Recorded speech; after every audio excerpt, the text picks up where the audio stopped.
Bharat Pak सामन्यामध्ये high voltage drama. अभिषेक शर्मानं पाकला धुतलं. तू बॉल टाकरे. पहिल्याच बॉलवर 6 मारत अभिषेक शर्मानं पाकच्या शाहिद आफ्रिदीला सुनावलं, तर शुभमन गिल अभिषेक शर्माची पाकच्या हॅरिस रॉफसोबत खडाजंगी. भारत पाक सामन्यामध्ये पाक साहिबजादा फरहानची वादग्रस्त ॲक्शन. 34 चेंडूमध्ये अर्धशतक पूर्ण केल्यानंतर साहिबजादाची गोळीबाराची ॲक्शन. AK-47ची बंदूक घेऊन गोळ्या मारण्याची ॲक्शन केली ती कुणासाठी? ॲक्शन करून त्यानं शहीद आणि पहलगाममधील मृतांचा अपमान केला. पाकच्या साहिबजादा फरहाननं वादग्रस्त बंदुकीची ॲक्शन केल्यानंतर राऊतांचा हल्लाबोल.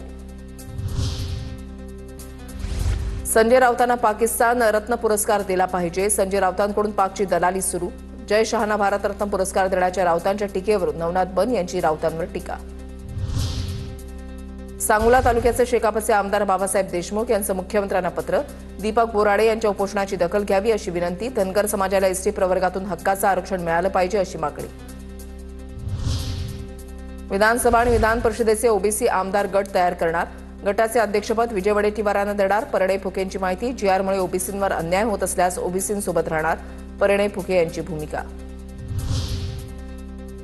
जरांगेंभोवतीच्या लोकांनीच माझी गाडी जाळली. ओबीसी आंदोलक नवनाथ वाघमारे यांचा मनोज जरांगेंवर आरोप. जालन्याच्या नीलमनगर भागामध्ये रात्री अज्ञातानं वाघमारेंची गाडी पेटवल्याप्रकरणी पोलीस ठाण्यामध्ये तक्रार दाखल. शहाद्यामध्ये उद्या आदिवासी आरक्षण बचाव मोर्चा काढला जाणार. बंजारा आणि धनगर समाजाच्या दबावाला सरकारनं बळी पडू नये यासाठी मोर्चा काढला जाणार. विक्रोळीमध्ये टागोर नगरमध्ये कबूतरखाना होऊ देणार नाही. पालिकेनं कबूतरखाना सुरू करण्याची हिंमत करून दाखवावी. कबूतरखान्यावरून आमदार सुनील राऊत आक्रमक.